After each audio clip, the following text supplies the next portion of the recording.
Hello, everyone, and welcome to episode 66 of the Rock and Roll Beer Guy podcast. This episode is brought to you by Fuzzrocious Pedals. Go to fuzzrociouspedals.com and check out their selection of guitar and bass effects pedals. They are awesome. I'm using a customized The Demon pedal for my bass right now. If you end up picking up anything, let them know the podcast sent you. In this episode, I talked to Kellii Scott of the band Failure. I've been a fan of the band for a very long time, so this is a real honor to talk to Kellii. We talk about the new music that's coming out in 3 separate EPs. We talk about the lengthy hiatus the band took.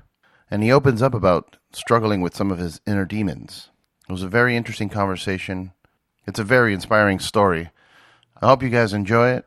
Please don't forget to like, share, and subscribe. And leave us a review on iTunes. Cheers.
All right, cool.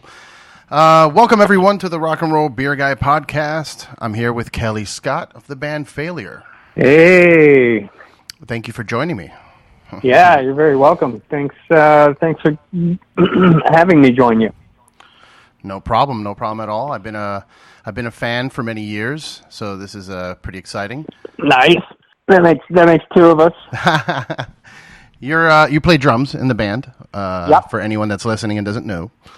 So I wanted to ask you guys are doing this really neat thing with your new music where you're separating basically a full album into 3 EPs, releasing them individually and at different times, right? Yes, exactly. We kind of actually got together last year to sit down and discuss how we were going to do the new record. Previously we had kind of locked ourselves away for 6 months and wrote and recorded the last record, Hard as a Monster. Mm-hmm.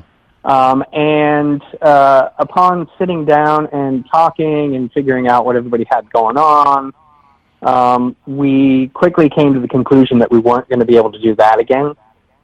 So what we decided we were going to do was basically write and record it in chunks. Okay. And then as we kind of ran with that idea, it started to facilitate, okay, well, what if we release it in chunks over the course of a year? You know, one will be open to get more tours because we're constantly having new material released. The main part of it is that it would facilitate all the stuff that we had going on. Okay. And if you don't mind me asking, I mean, more or less, if you want to just in a nutshell, like what do you guys have, very important day jobs, or do you guys working on other band projects, or what is it that's actually holding you guys from being able to fully just, dive in like that? It's kind of a combination of all of the above. Greg was expecting another child. Oh, okay. That he since had. Ken was doing a lot of mixing, And I have been working a day job over at this software company. So just the landscape of our lives in general had changed so much that we had to kind of rethink how we were going to approach this record. And sort of after the idea or laying out how we were going to need to do it, sort of facilitate all of our private lives, is where we started to kind of brainstorm and think about how we would do it. And it all kind of started with, the idea of releasing in sections. So we came up with the artwork, and then we started thinking about, we're going to split up the artwork into 4 releases. And then, of course, that turned into, let's have a really long title, and the title will be split up into 4 releases. So what was sort of a matter of necessity became a matter of creativity also.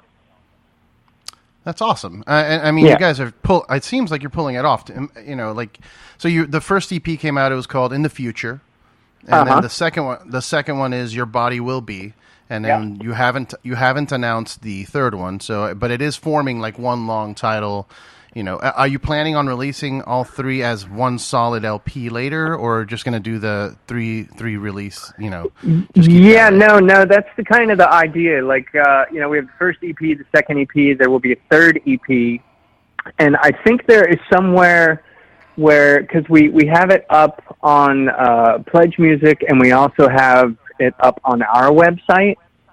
So I think maybe on our website you can get all 4 EPs separately, but technically the 4th EP is the release of the entire record, or at least on Pledge it is.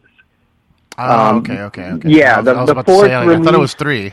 No, the 4th release will be the entire LP with all of its artwork in physical form and the full title. Everything comes vinyl together on the 4th release, which is the full record with everything strung together, and all of the new songs. So there will be like 4 additional 4 sets songs of songs on that. Yes. Yeah. Okay, cool. Yeah, cool. Basically will make up 4 EPs worth of music. Interesting. That's awesome. I mean, I've not heard anyone do that before. It's a very unique concept. No, and we kind of at this point, I mean, we have our fans, and I think we weren't scared off by the idea of doing something that hadn't been previously done. I know the Pixies did it to one degree. I'm not sure which. I know they released like different parts of their record before finally they released the entire record. And then you had that other band where they released a song a month for a year, and it's kind of been done, never sort of to the degree that we did it or are doing it. But it's not necessarily a new concept, just done in a new way, our way. Okay, yeah, I like that. What's there's a overarching story, I'm assuming, between all 4 of them.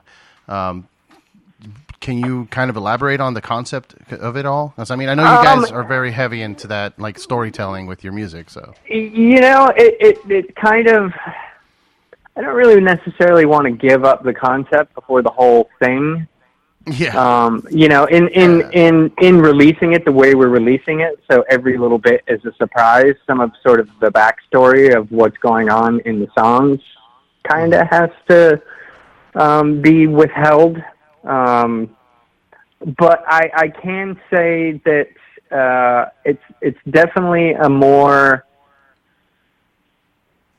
it's less of a space record, more of less of an outer space, meaning the space outside of you, and more definitely about the inner space inside of you. Yeah, I could tell just, by the songs that are out now, like one of my favorites being Paralytic Flow.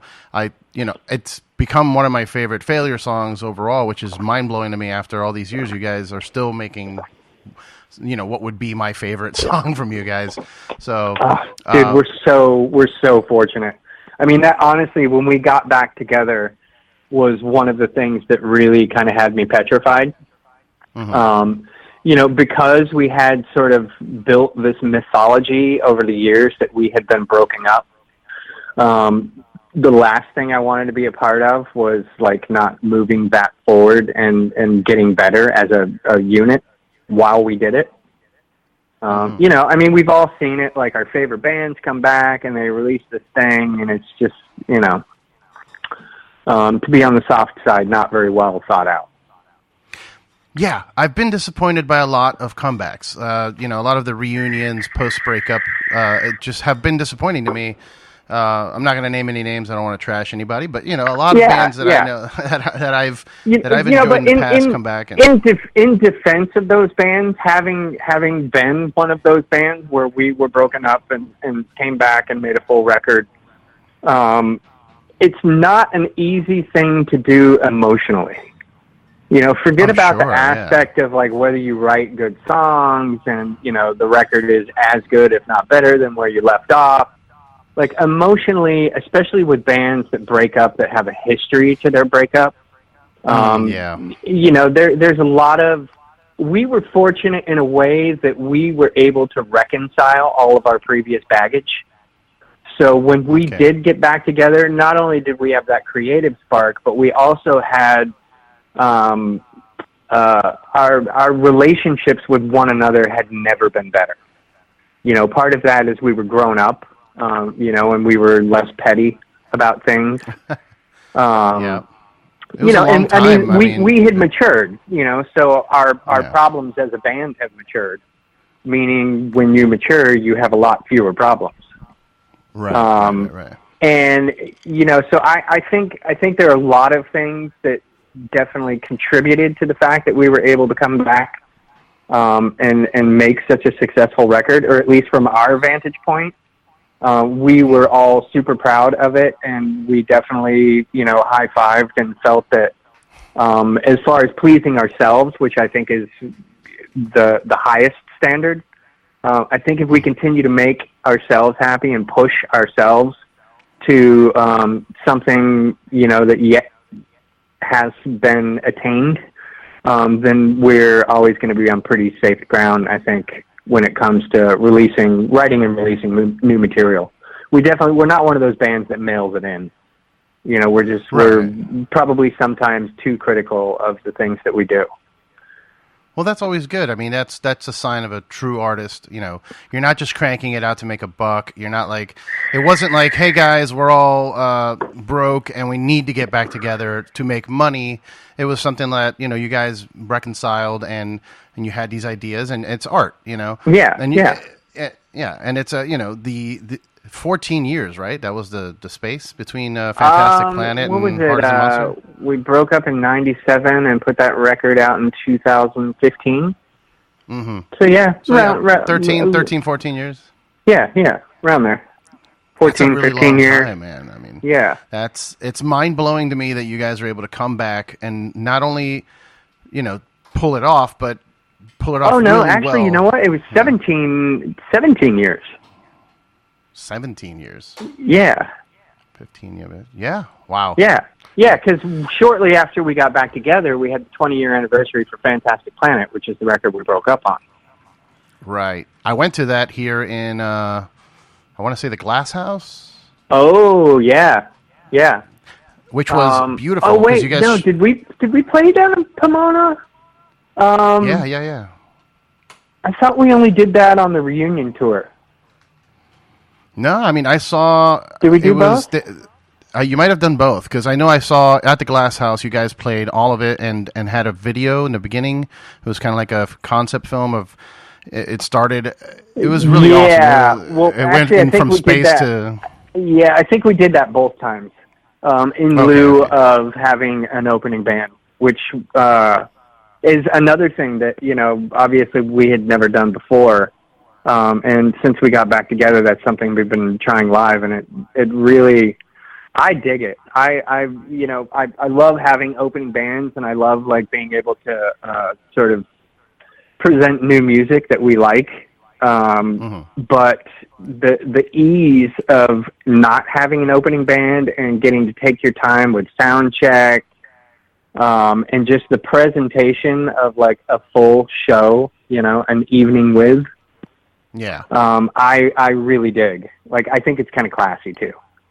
Yeah, it's super classy. It was intimate. It was like, you know, it was definitely an evening with Failure. Yeah. And we don't play short sets, you know, so it gets a little taxing when you have to sit through, like, you know, 4 hours of really loud music. Like, by the time the headlining band comes on, I mean, you're close to being spent. Yeah, you get exhausted, your legs hurt from standing for 3 hours, 4 hours, and your ears are burnt out, you know. Yeah, I get it. I totally get it. And I prefer it that way, too, because I end up, at this age, I'm 36 now, but I end up having to make those decisions of, like, all right, well, am I going to miss the first couple bands? Yeah. Or am I going to leave early? I do that a lot. I purposely will show up to see, like, the band I'm going to see. Yeah. Unless I know, I love supporting, but you know, if I know who the opening band is, you know, especially if it's on like a weeknight, because I get up in the morning. I got stuff to do all day long. Yeah. Yeah, man. I for anyone that did not make it to those Fantastic Planet anniversary shows, that video you guys were showing was really cool because it was kind of like a dude laying in the grass or a couple. Maybe it was a couple laying in the grass. Smiling, yeah. You know who made that film? Did you? It might have been before your time. I remember seeing it when I was a kid in one of my school classes. It was made by. What's that husband and wife couple that made that amazing furniture in the 50s and 60s? Oh, God. What's his name? They're like chairs. They're famous chairs that you see all over the place. They're like really kind of designer chairs from that era. Anyway, he was a budding filmmaker. So eventually, I think in probably like the late 60s, 70s, he started to make movies. And that was one of the movies that he had made. Okay, and you guys just took that footage and applied music to it. I thought that you had filmed that for yourself. Oh no, that would have been amazing, but no, we didn't. Okay. Yeah, it was a really cool film. I mean, it shows the starts with a person smiling, it goes out to outer space, and then it goes back in, and it goes through the person into the cells and everything. It was called The Powers of 10, I think.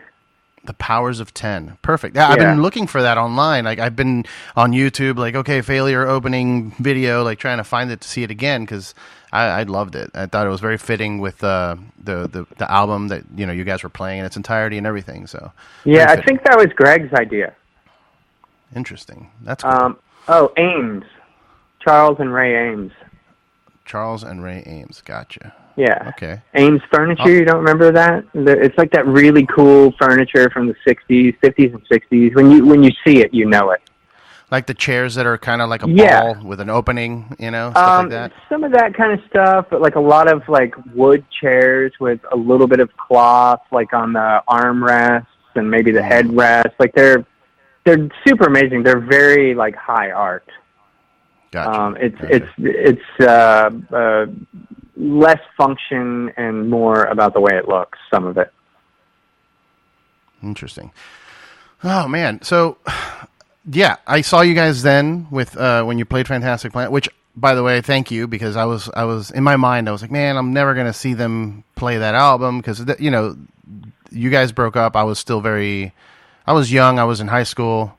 And I never got a chance to actually see you guys perform. So being able to listen to that full album was great. Yeah, I mean, and that way, we had never performed that entire record. Nice. That's great. Yeah. So that was kind of a treat for all of us.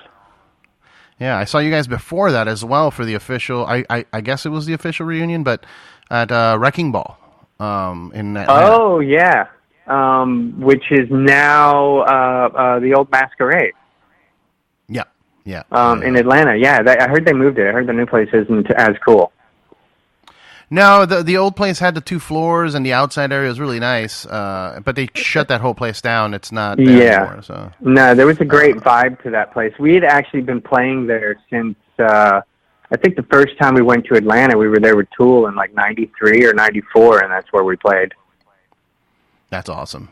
That's a great venue. Yeah, and we actually filmed. We filmed something before that show. You ever heard of that movie channel, Filmstruck? Yeah. Filmstruck actually did this piece on Andrei Tarkovsky. And one of the guys that works there is an old friend of ours, and obviously a big fan of the band, and knew that we had a really strong connection with the Tarkovsky films. So they actually interviewed us for Filmstruck during, and they created their own video to Solaris. They did all this really cool stuff and just kind of featured it during the week or two that they were featuring Tarkovsky on their film channel. That's awesome. I haven't checked that out. I'll definitely look at that when we're done here. Yeah. That venue, like we were talking about, the upstairs was called Heaven, and I believe the downstairs was Hell. Like, it was just really, really cool. I never knew that. Like, for all of the years, I don't think I actually found that out until probably sometime around Wrecking Ball. Nice. Yeah, I was living in Florida at the time. Yeah, when that happened. Oh, where in Florida? Drove out, Miami, down south, as far south as you can go before the Keys. Oh, cool. I used to live in Orlando. I actually moved here 31 years ago from Orlando, Florida. Wow. Yeah. Orlando was a different place back then. It was a totally different place. But we used to go down to my 10th and 11th grade year. We would go down to Fort Lauderdale. And we, the band that I had at the time, and we played, where did we play? Like Artstock's Playpen, the Button South, and a couple other, kind of crappy places. I don't think those places are around anymore. I mean, even back in the day, the Chili Pepper is now called Revolution. Mm-hmm. Maybe it changed names. I don't know. Like, now the only venues around in Fort Lauderdale are the Poorhouse and O'Malley's and I think and Revolution. Oh, and Culture Room. It's still there. Right. I love the Culture Room, even though it's so small. I like that it's small because no matter where you are, you'll be able to see the band. Right. Yeah. But so we did the drive up to Wrecking Ball. You guys are one of the main reasons I wanted to go. There was a lot of really good bands that day, though. Yeah, that was a cool festival. Yeah, I think Thrice and Coheed and a bunch of bands. Mutoid Man, Cave In. It was great. Mutoid Man. I love Mutoid Man.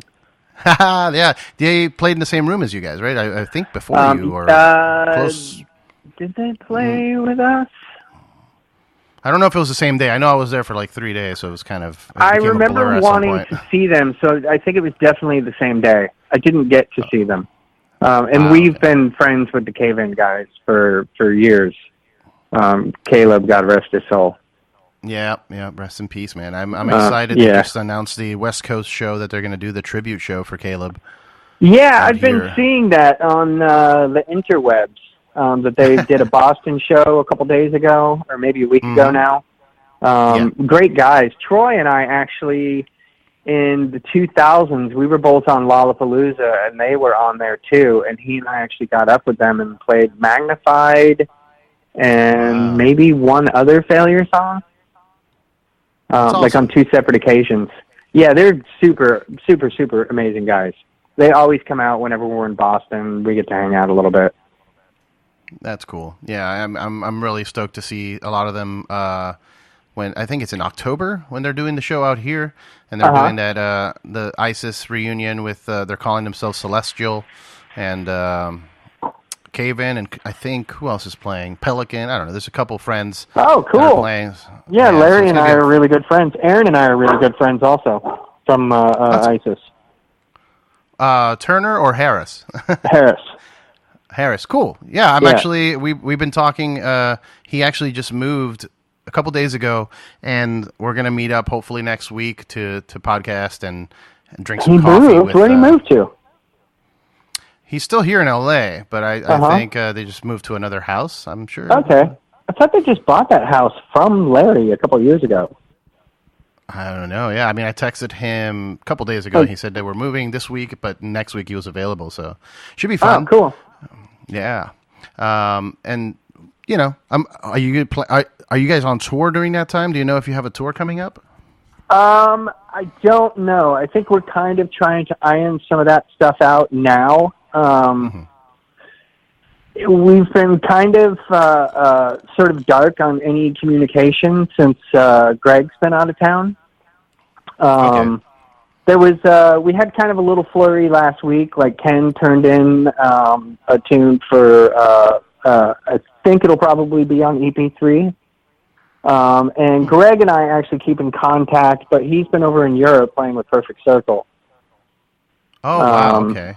Yeah, so I know it can be a little weird when you travel overseas and try and keep normal hours with your homies back in the States. Oh, so for sure. Yeah. We're giving them a little bit of breathing room. Yeah, it's interesting. You guys have a really cohesive relationship with Perfect Circle and Tool and them. Like, I know that Troy came over and played with you guys for a little bit at one point. Mm-hmm. Yeah, he was in the band back in the 90s, and then we had him come back out when we did one tour in, like, 2015. He came out, and Troy and I have been, I'm actually the one that brought him into the band in the 90s. He and I have been buds since, like, probably the really, really early 90s and played in bands together. And the Tool guys, we go all the way back. Like, I was in a band in the probably, like, 1990, and we had Tool open up one of their first shows for us. And I know back then, before I was in the band, Failure and Tool were playing together, doing shows around town. And then when I did join the band in 93, we did a bunch of touring with Tool on Magnified and on Fantastic Planet. Yeah. I remember hearing about those tours. I mean, I've been a fan for years of Tool and them and you guys as well. And it upsets me a lot of the times when I have to, like, Perfect Circle fans that come up to me and they're like, "Oh, I love that song, The Nurse Who Loved Me," and I'm like, that's a Failure song. Yeah, and they usually have no idea. Yeah, it's crazy, man. And everyone that I show the band, though, everybody loves it. I mean, you guys had that 90s alternative, I don't even know what to call it. It is space rock, but... Sure, but I mean, it's become space rock. It certainly wasn't space rock then. And I think it gets associated with space rock because, we had a space-themed record that everybody grew to love while we were broken up. But we certainly never referred to ourselves as space rock. And in the 90s, when we were a band, people didn't know what to refer to us as. We got grunge a lot, which I thought was pretty silly. We had zero in common with grunge. We would get on stage wearing street clothes. Well, yeah, I mean, there's that, but I guess maybe some of the songs have a raspier sound to the voice, maybe the distortion type of sound. I don't know what people are basing it off of, but yeah. But I think that what you guys have done with the new music, even with The Heart is a Monster, when you guys came back, like, you took your sound and the sound that you had already, built and kind of evolved it, and a lot of bands have trouble with that. I'm trying to break into, like, the writing process for you guys. Like, do you guys intentionally, like, hey, maybe we should write something similar, or just whatever came out? There's never anything intentional. I think that record is just a product of where we were when we broke up and all of the stuff we had done while we were broken up. We certainly weren't trying to sound like Failure. We fortunately just do when we get together and play. It's the way we react to one another. We have a certain musical language to start with. And then, while writing new stuff, it's going to be influenced by, each one of our journeys, over the last 15, 16 years while we were, still creating music with other people. But I think it definitely, the sound got a little weirder, and it definitely got a little darker, and it certainly got a lot heavier. Like, there's some stuff on The Heart Is a Monster where I'm just like, whoa, man, you could like be listening to that in a tank somewhere overseas. You know, it's just really tough and just marches forward. Like, it's so plodding and heavy and just it's one of those things that it's weird how it works, but I feel that that album, if you hear it at a low volume, it's a different album than if you were to blast it really loud. It almost takes on new shape. Like, and I know you can say that about any kind of music, but specifically this album, I feel a distinct difference. Like, when you crank it, it sounds so crushing. But then when you listen to it at a lower volume, it's more, you know, you still appreciate everything and the heaviness of it, but it's a little more subdued, and you can kind of coast to it too. Sure. No, at a low volume, it's about nuance. Yeah. And at a loud volume, it's about crushing things. Yeah, a lot of bands can't do that, though. Yeah, certain energy, and you know, I mean, all I can say is, you know, I honestly, there's definitely a power in the universe that is at play. So it's hard for me, honestly, in, you know, all humility, to take absolute credit for myself or on behalf of anyone else in the band. I just think that we were very fortunate, you know, the same way that we were fortunate back in the day. Like, you know, Fantastic Planet is a perfect example. I mean, it's like a divine mistake. You know, the circumstances under which we wrote and recorded that record and the environment that we wrote and recorded that record, we should have wound up with something that wasn't all that fun to listen to. You know, certainly some of it is skill, but I think there was a lot of divine intervention, and I think that some of that is still at play in our lives today. We don't consciously sit down and go, hey, what if we did this chord with that chord? Or, you know, it simply, I'll start playing a drum beat and the other two guys react to it. Or Greg will start playing a guitar line and me and, you know, Ken will react to it. Like, it's not spoken about. It's not thought about. You know, it's just very, it's easy. It's really easy. It's not labored over. You know, Ken labors over it more when it comes to the mixing. You know, he works really hard and is definitely very mindful and very purposeful for many, many, many, many, many hours. The actual writing and recording of the stuff is the complete opposite of that. Well, that's good. I mean, that's when you know you got something. That's when you got a connection to your bandmates. You're all on that same frequency. It's a very rare thing. Yeah. Well, and we're also extremely fortunate to have someone in our band like Ken. I find it really excruciating and uncomfortable to go down to the micro and look at things at their smallest point for long periods of time. Like, I'm more of a big picture. I react to big picture. I don't have the patience to do that kind of work. But he really thrives in that place. Like, it takes a special type of person to be able to, like, really thrive in the minute and the sort of that part of the record where you have to listen to things over and over and over and over and not lose objectivity. I lose objectivity when I'm doing things like that, or it's I don't know, it makes me uncomfortable.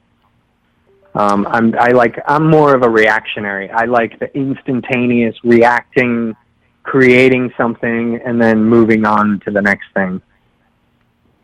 Yeah, I guess that's more of a what you're saying is that Ken is more of a technical wizard, where you're more of the artist type of deal. Like, yeah, you're just feeling it out. And well, I don't necessarily know if it's an artist. I think it's more that I wear my emotions on my sleeve, and the way I approach my instrument is purely emotional. Okay, I like that. I wanted to ask you about. I wanted to go back to what you mentioned. How there's like a divine intervention. I wanted to get more on that from you. Like when you say that, are you a very religious person, or do you more spiritual? Like what do you think is that divine intervention for you? I think it's a combination of all of those things. I was raised in a very Catholic family. Received all my sacraments. I was a good church-going kid. Went to First Communion and Confirmation and, CCD and church every Sunday. And I think probably somewhere at about the age of like 15 or 16, something inside me, I started asking questions. And my parents' religion wasn't, it was no longer fulfilling me. Okay. Or it left me very doubtful. And fortunately, my parents didn't try and, force me. And they kind of let me look around a little bit. I mean, I had one friend who was a Baptist, and I went and checked out his church, and I loved the amens and the singing and the hallelujahs. I thought that was pretty amazing, that excitement in church. The Catholic Church is nothing like that. It's the complete opposite. No. Yeah. But then, shortly after I moved out here, and when I moved out here, I kind of naively adopted if you're going to believe in something, believe in yourself. Which suited my purpose for moving here. But believing in yourself is really good. A person should have confidence.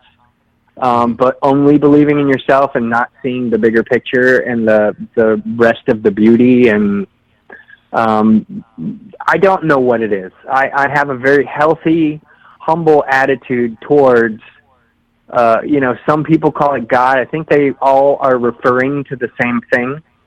Mm-hmm. I think whatever it is, it can't really be, it doesn't have the same human qualities that we have. So it can't be fully understood through the lens of being a human and trying to assign meaning to everything it does. I think it's much bigger than that, and I'm more of a seeker than a finder. I don't truly believe that whatever it is can ever be found. And I think the benefits of looking for it far outweigh whatever benefits there may be if you ever found it. I know there are a lot of people running around that think they've found it and believe in it with all their hearts, and God bless them. I do not kick that. Just for my purposes, I get more out of it by never finding it and always looking for it. Well, yeah, I mean, it's kind of that concept of, you've heard it before, where it's not the destination, it's the journey, man, No, and exactly. And I mean that in a very literal sense. Like, before I get up, I thank whatever it is for the things that I have and for all of the things that I don't have, because I have to imagine that they're both part of whatever the purpose is.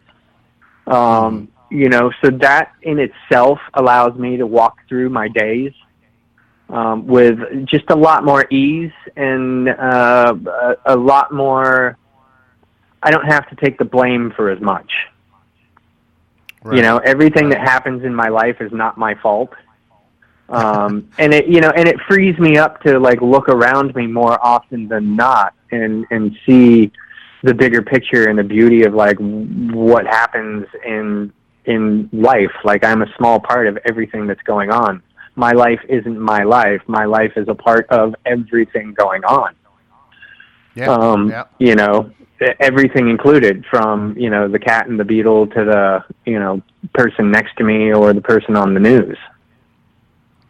Yeah, no, I completely agree with you. It's one of those things. Humans seem to want to always have this set dream or a set goal, but then they don't really think beyond that. What happens after that? And sometimes maybe you don't hit your goal. Maybe you take a right turn and it's a different thing. So for me, for example, I had that where for 10 years I was in a band as well, and Mm-hmm. I thought that was going to be it. Like, okay, yeah, we're going to do this band thing, and we're going to succeed, and we're going to tour the world, and we did tour, but not the world. It's just Right. you know what I mean. Like, Yeah, you think yeah. you're going to make it big with your band, and then we did a lot of things, and I was so focused on the goal that I didn't really take time to see all the things we were doing getting up to that, like all Sure. the tours around the and releasing records and our effect on people. And then, then the goal changed on me. Once I got here to LA, it was a different thing. And that's when I started thinking like, more openly, like, yeah, it's not, you can't, you should have goals so that you can aspire towards some or work towards something, but Yeah. also just keep in mind that goal can change tomorrow. You know Well, what I mean? and honestly, I'm resigned every day to this may be the last day that I play music. Mm-hmm. When things are presented to me, I'm always open to them. I no longer decide that playing music is the only thing that's going to be fulfilling. Yeah. Or the only thing that I'm ever meant to do. I'm meant to do, as it turns out, lots of things. And turns out if I, try really hard and focus on them, I'm just as good at a lot of other things. That was definitely something that I had a hard time with probably earlier in my life where, I get what you're saying. You like move out here and it's music or nothing. And, I can't help but feel that there were a lot of things that were going on around me that weren't music related that I absolutely paid no attention to that just would have enriched my life and made it a lot fuller. So I try not to do that anymore. I'm just as guilty as anybody of getting single-sided sometimes. But more often than not, I usually realize when I'm doing that and, take a deep breath and refocus my energy. Yeah, it's important for people to pay attention to those things because, you like you said, you get single-sided and you don't realize that there are multiple things you enjoy. Like most people, like let's say you're a musician and you're locked in your mind that you're going to be a musician, but you also like on your spare time, you like to watch comedy. And then maybe you don't even realize that in the future, maybe you want to be a comedian. Who knows? Sure. Just leave it open to all kinds of things. And I found myself doing that too. I think it makes me a better musician to bring a whole person in the room. Well, you bring more influence. Who has whole experiences and has a whole life and, there's no really any way for me to quantify that. Obviously most of what we're talking about is just sort of what I believe. It may be true, it may be not true. I don't know. As long as you believe it, the right? narrative. I like the narrative, and it seems to keep me in a better place more times than not. So, I'll stick with it until it stops working. For sure, and you like you said, you walk into that room being who you are now, and you have more to provide. You don't have those restrictions of like, I need to get this done because this is all I have. You know what I mean? You have this. Yeah. You're more open and more inspired and more influenced by multiple different things. So yeah, that's a great way to be. I would recommend most people do that. I've been trying to do that lately, and it's this podcast is an example of that. Like I never thought I'd be doing a podcast 2 years ago. But, it is what it is. This is where we're at now. And I wanted to actually kind of switch gears on you a little bit, even though I'm enjoying learning more about you. Yeah. But I had a note here that you mentioned earlier, and I wanted to make sure I don't forget before we run out of time. Pledge Music. How is that working out for you? I really like it. I mean, I like it in the sense that it isn't this massive bureaucracy that's getting in our way more times than not. As far as being able to make and release your own records, I think it's really been a good avenue for us. Unfortunately, and fortunately, like Pledge is still new, and we've done this a couple times, and not every time we've done it with them has gone like super smoothly. There's problems. with, making things and getting them out to the public and mailing them, and, there's always going to be problems when it comes to this type of model, because, it's new for everybody. So, if you look on the interwebs, it's like, not everybody has had the greatest experience. I think more people than not have definitely had a great experience with it. And with us releasing our music that way, which to me is the only thing that really matters. I like that we have always been the type of band that is, when it comes to the sort of manufacturing the music and the videos and the narrative, and we've always been a band that takes on the duties of making the decisions and making things happen, so that we can do what we're strong at, which back in the day we couldn't. Your music would never get heard if you tried to put it out yourself competing with big labels, and you were sort of forced to have to go out there and do the dog and pony show and get a record deal. And, you never knew whether what these people were telling you was real or not real. They say they do this, but, comes to find out that, they didn't do what they said. Right. So, it's just, for us, it's a better way for us to be more in control of what we're creating and releasing. And we can put it directly in the hands of the people that love our music. And it seems to be getting better each time that we do it, and I mean, like, in an infrastructure way. It's like, when you're mailing a couple thousand pieces of music across the country, some are going to show up dinged up, some are going to show up late, some are not going to show up at all. Those are things that happen with anything that you put in the mail system. Yeah. So, there's some of that stuff, but I think by and large, it's been a really great experience.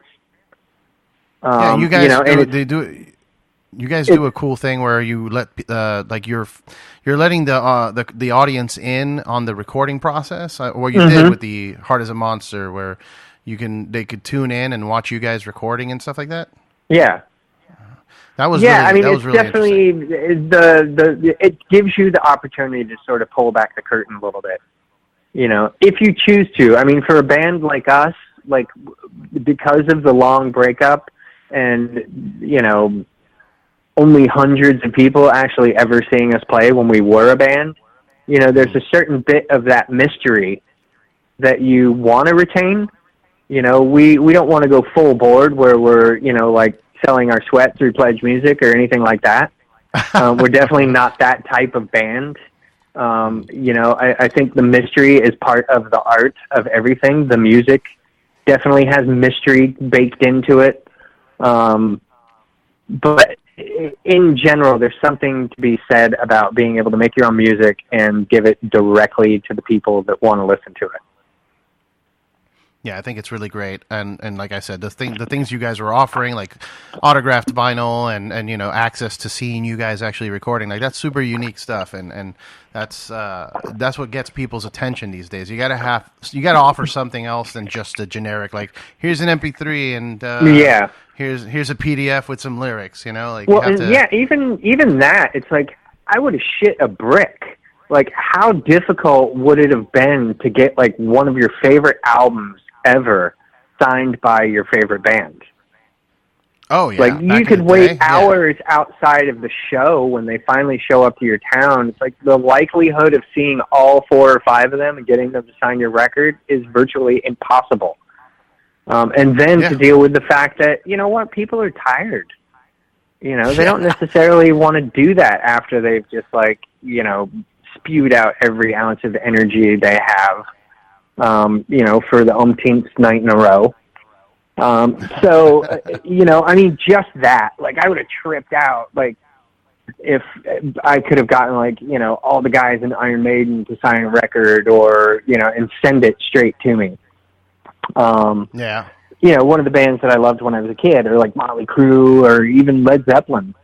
How many people have a Led Zeppelin record signed by everyone in the band? 10? Maybe 10, yeah. Yeah. It's a great feeling, man. And I remember being a kid and doing all of that and trying to get autographs and it being very difficult. And it's as I grow older, I start now understanding the psychology of the band. Like, yeah, he's probably tired and doesn't want to deal with my shit. He's, they've been on the road for 6 months or whatever. Yeah, it's you start appreciating that. Like I remember when I was younger, meeting someone and then they become famous or whatever with their band, and then they kind of like forget who you are, and it's like, I used to get mad, and now as an adult I'm like, nah, I totally get it, dude. I wouldn't remember either. Yeah, I mean, people certainly change. There are those people out there who just kind of turn into jerk-offs. Oh yeah. But at the same time, I think me personally, I have a very healthy appreciation for the fact that 31 years later, I still get to make music that I absolutely adore. So when we're out on tour, more times than not, you will see me after the show talking to people or, signing stuff or, which still kind of makes me a little uncomfortable. It's like, I'm just some dude that plays drums. I get a little uncomfortable to be thought of as anything more than that. Mm-hmm. I think there are, doctors and people actually out there saving the world and, that deserve that kind of sort of praise and adoration. But, I definitely, I'm very humbled by people coming up to me that connect, all around the world, and in any moment, the thought that someone could be in another country listening to a record I made is extremely humbling. Yeah. And fortunate is like putting it lightly. I don't really think there is a word to describe the fullness of the appreciation I have for, what I get to do and its impact on the world around me. Small as it is comparison to, what the impact of other people, in the Billboard charts or whatever. I don't think what I have internally feels any different than the number of people. It's an impact on one life is a pretty amazing thing. Sure. Yeah, I agree. And you got to keep that balance of, being humble and also appreciating, like you're saying that, you don't deserve the adulations, but one thing I've learned about music is that it does help people. A lot of people that have emotional issues or mental health issues, they depend on music for like medicine. They'll put it on and like it gets them through. It's a connection. Yeah. It's a world where you can retreat from the things that are bombarding you 24 hours a day and making you sick. Yeah. Yeah. So whether you want to believe it or not, you are definitely helping people with your music. And don't be that like, oh yeah, I'm a superhero, but also just don't be too hard on yourself. Yeah, you deserve the fans. Sure. But all right, I had one last thing about since it is the rock and roll beer guy thing. I wanted to ask you, do you drink what beer is that? at all? Actually, I don't. I've actually been completely 100% sober for 14 years? Nice. And let's see, the 18th, that's 12 days, and now we're on the 20th. 14 years, 1 month, and 2 days. Actually, it's probably more than that when you count all the extra days and stuff. But I got sober 14 years ago in May 18th. Now, I have to ask because that seems very close to the number of years you were away from the band. So was that a kind of an issue in the past for you? Like, you used to drink a lot, or you went sober, or what was that about? There was definitely, I mean, a lot of it was, and I think probably in the same way that most people start to uptick into having a problem with substance abuse. When I was in high school, I was like any normal kid. I would have 1 or 2 beers and be totally drunk, like, every couple weeks at a high school party. Never got in trouble, had good grades, had never done drugs, maybe smoked a little bit of pot in 7th grade.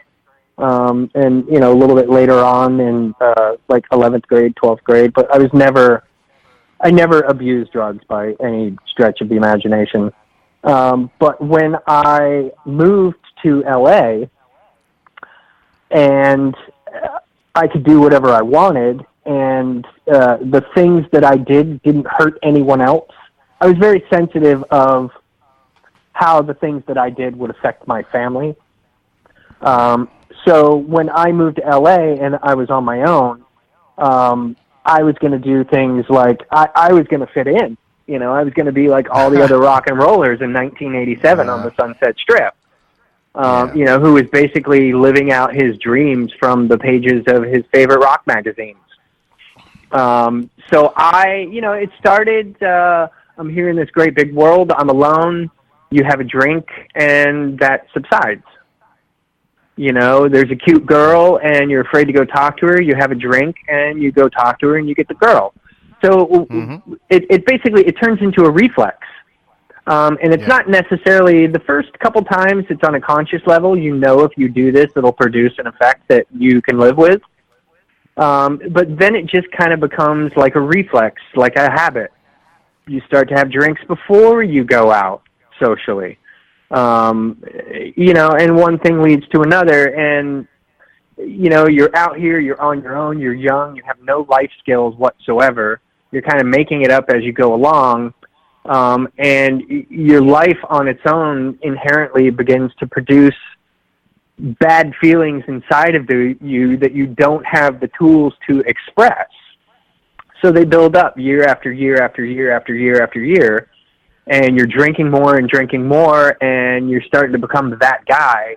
So you start to reach out and do some other drugs because the people's perception of you isn't that you're that guy. It looks like you have it in control more. And as the pain gets worse, the drugs have to get stronger, and, next thing you know, you've got all this undealt with garbage inside of you from, 18 years of not having the tools to basically speak to somebody and work your way through all the things that you perceive have happened to you, or, potentially have happened to you. And it turns into a drug problem. The drug problem for me, I had always, I had moments where, in the 80s, I did a lot of coke because it was the 80s. Right. And then I had like a year where I had a girlfriend and I was checking out speed and, but I was always able to not really get too far into those things. I loved throughout all this, I really liked smoking pot a lot. But then, probably in the early 90s, used heroin here, and it was really cool. And, maybe a year or two later, used it again, and I thought it was really awesome. So used it maybe 2 or 3 more times that year. And then failure gets together, and, we find ourselves in this house, and, once a month, we're all doing it together on the weekend when we're not making music, and then I'm doing it with this one friend that I have 2 weekends out of the month, and then, the band breaks up, and now I'm only doing it on the weekends because you don't want to get strung out. You get strung out if you do it more than 2 or 3 days in a row. All of that stuff goes away, and now my favorite band is broken up, and I have nothing to my name, and I can't keep any of my girlfriends that I love so much, even though I don't really know what that is. So, in answer to your question, yeah, I developed a pretty bad drug problem by, the really late 90s, around 99 through, 2014, I was pretty strung out. Well, I mean, the on music... everything. I mean, I just liked being anesthetized, Yeah, no, and it's completely understandable. I myself, went through a period similar, and it also during that time, as you're, 99, like you said, I mean, that was kind of all the alt bands that were around, the Stone Temple Pilots and the, Alice in Chains, everybody seemed to be doing that. Yeah. It was kind of the thing to do, and it sucks, but I don't know, man. It's a terrible for thing. For me, it wasn't. It was less of an identifying. I'm a musician. I'm going to do this thing, and more of just simply, I did not have the tools to deal with my inner life, and the worse my inner life got, the worse drugs I did. And fortunately, I didn't wind up killing myself, even though, inadvertently I was trying to every day. I mean, that's the only thing you can say about someone that's doing the amount of drugs that I was doing. But, in defense of drugs, I mean, I had a lot of fun on drugs. Drugs they do exactly what they're supposed to. I can't imagine what would have happened to me if I didn't have that medication to deal with the things that I just didn't know how to deal with. But, flash forward, when I got sober, I was in a room with a bunch of guys who had gone through the same thing, and painstakingly, and to their credit, they held my hand and they showed me how to put myself back together in a way that I would have the tools to deal with my inner life, and I would never feel so bad again that I would have to pick up drugs. And 14 years later, everything that they showed me is still working as long as I'm willing to do it. That's really great to hear, man. Like that's awesome. I'm really happy for you. I'm glad that you were able to overcome that. You hear things like, recently Anthony Bourdain's suicide, like he had a heroin problem, and it's just it comes with the territory. And if you don't have people around you to help lift you up and help, put you on your path, it could end in a suicide like that. And I think as men, like there are certain tools that come pre-packed in the toolbox that you're given as a man. Mm-hmm. And most of those tools, and they're taught to you that these tools are what make you a man. And most of them are, pardon my French, fucking garbage and do nothing but kill you. Yeah. They do nothing but kill you and make you half the person you can be. Yep. Acting like a dude. And every dude growing up is given that same toolbox, and through junior high and high school, from one degree to another, you spend a lot of time acting like a dude because all the other dudes are acting that way. And, you don't even know you're doing it. And the people who hand you the tools don't know they're doing it. I mean, they love you. If they knew that they were giving you something that was going to harm you, they probably wouldn't. But unfortunately, they were given the same tools by some dude, and a dude gave that dude tools. And, we have generations of men being told that, this is the way it is, and this is the way you're supposed to act, and these are the things you're supposed to do, and this is how you're supposed to deal with everything. And none of those tools are healthy. They're bad tools. Yeah. Like, we need a more well-rounded set of tools that can basically fix any occasion. Well, I think what needs to happen is an update on the tools because, as technology advances, you can't be fixing a laser with just a regular screwdriver. You need technology to go with it. So same with us. As our tool, men are given a hammer. We walk through life trying to fucking use a hammer on everything. Yeah. There's nothing. The education system isn't doing it. Parents are having a hard enough time. There's not one single class on how to be a human being, which I find appalling. Like they teach you a bunch of other stuff that you may or may not use. I loved school. I think school is. I mean, I don't know what they're like now, but for me, school was a fun place, and it definitely taught me a lot. And I paid attention, and I learned a lot from school. It did what it was supposed to. But they could have used one more class on, like, what it's like to be a human and how to navigate being a human. How to interact with other humans, how to ask a person out on a date, whether it's a girl or a boy, whatever. Like, stuff like simple things. How to change a tire. It's like a plague. We learn these things from each other. And if you're hanging out with a bunch of people that, like, don't know how to do something, then, either you make it up or you do it like they do it, and everyone's being given the same information. So there's, a whole generation of people that just don't know how to navigate life. it's getting. I hate to be negative about it, but it's definitely getting harder for younger kids these days. Like everyone's on their phone and they're like avoiding actual human contact. And well, it's getting harder because the population has exploded. Mm-hmm. Like there are far more people walking around today than there were when you were a kid, or even when I was a kid. Mm-hmm. So the amount of non-useful information has proliferated to like hundreds of millions of people more.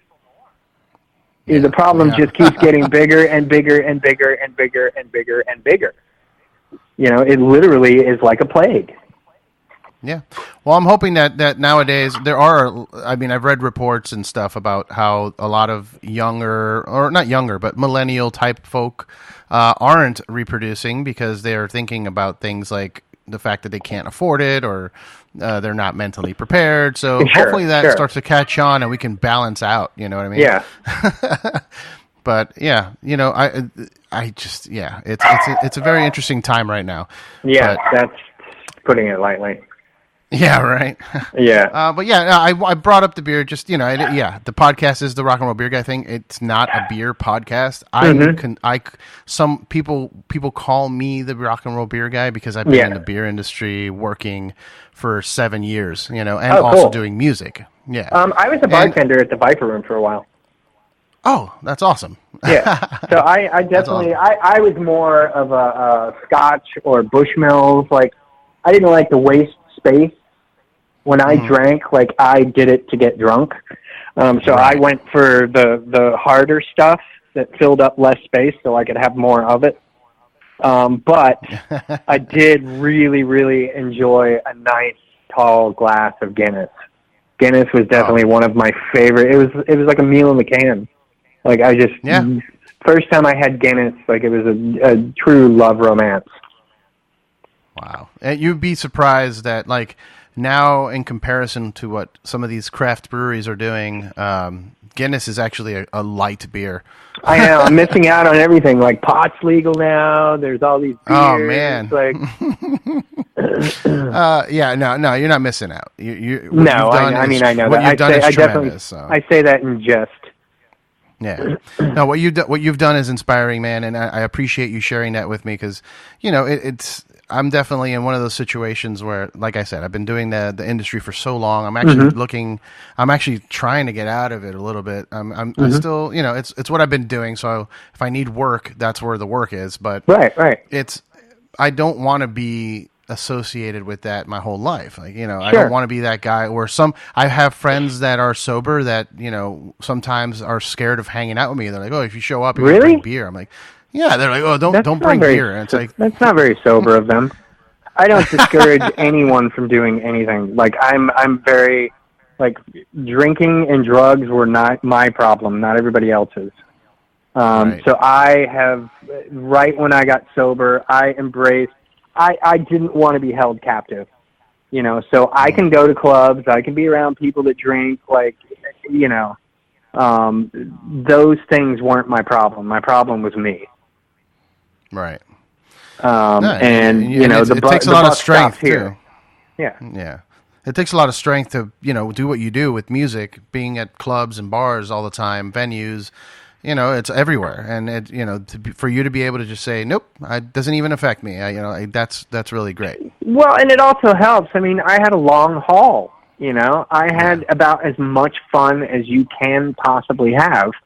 And then it wasn't fun anymore. And, you know, frankly, since I've been sober, it's like I've been giving literally a new lease on life. And I wouldn't give it up for anything. Like, it's a life I've never had. The way it smells and tastes and I experience it, like it's totally brand new. So, you know, I'm very fortunate to have that. I'm very fortunate that I didn't, like, mess up my brain, you know, with all the stuff that I did. So I, you know, still had the capacity to sort of embrace all the things that I can since I've been sober. But, you know, I didn't get sober to be a prisoner. I was a prisoner when I was not sober. You know, the idea of getting sober was so I could be free again. from, That's great. all people, places, and things. Like, it wasn't the world's problem that I became a drug addict. It was mine. I did it. I made the choices. Yeah. Well, that's great. That's good to hear that you have come out of that, man. It's, like I said, inspiring to hear. And I've been, I can't take credit for it. I can't explain to you why I know hundreds, thousands of sober people for, whatever reason, aren't able, it's me. It's DNA, my parents, it's my life, my friends, my wife. I'm just able to experience a sober world in a very my own kind of way. For sure. It's the cards you were dealt, and, you're doing the best with it, for sure. Yeah. Well, I let's wrap this up. I mean, it's been an hour and 8. I don't know how much time you had, but I wanted to... Time flew. Yeah, time flew. But anyway, thank you for coming on.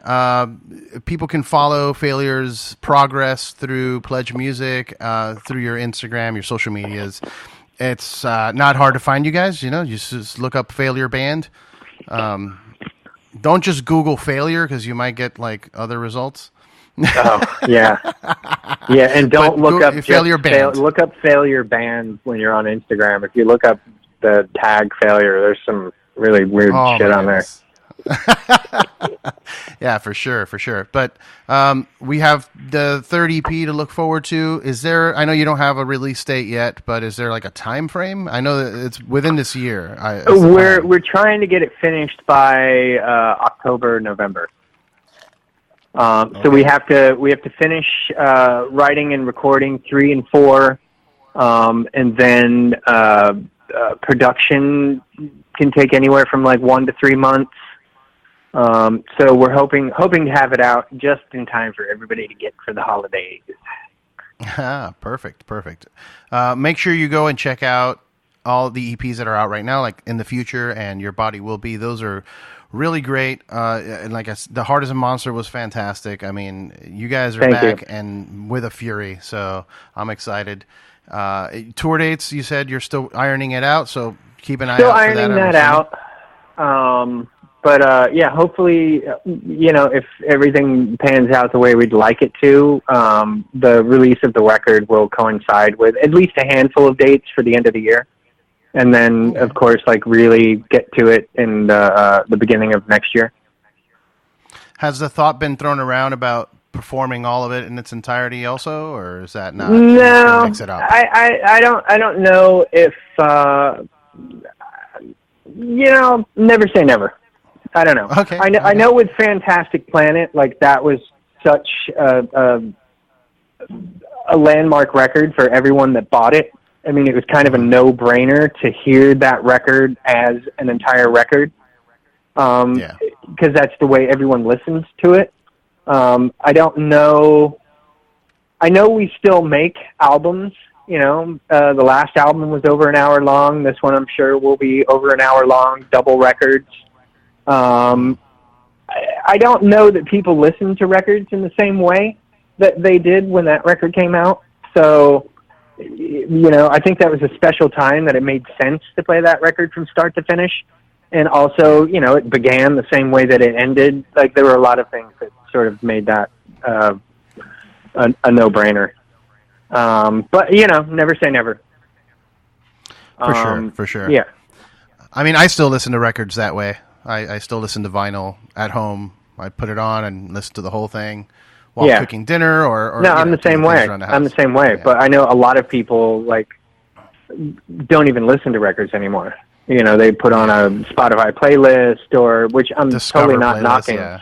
People, I think it's good that people listen to music, period. How they choose to listen to it is their own choice. Sure. But I don't know. I'll ask the guys when we get there and we start rehearsing and stuff. I'll ask them. Everything is a committee in our band. For sure. Yeah. Well, I look forward to new music and new tour dates, hopefully in the future. You guys should too. Please check them out. Go to Pledge Music, drop some money, support, and thank you so much, man. I appreciate it. Yeah, thank you. All right. Cheers. Later. The pilot